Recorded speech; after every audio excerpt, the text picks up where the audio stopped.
काय तो विसरे बाप माय अवघा होय पांडुरंग।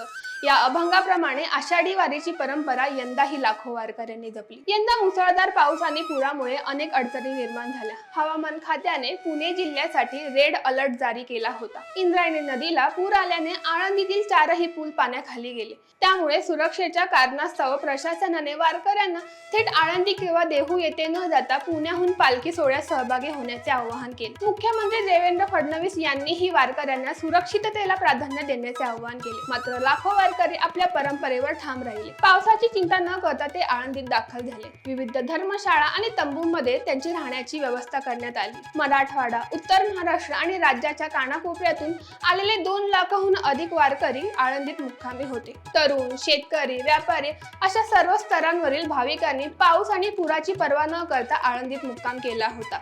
विविध धर्मशाळा आणि तंबूंमध्ये त्यांनी आश्रय घेतला होता। मुसळधार पावसामुळे काही काळ विस्कळीत झालेली आषाढी वारी आता पुन्हा सुरळीत होत असल्याचे चित्र आहे।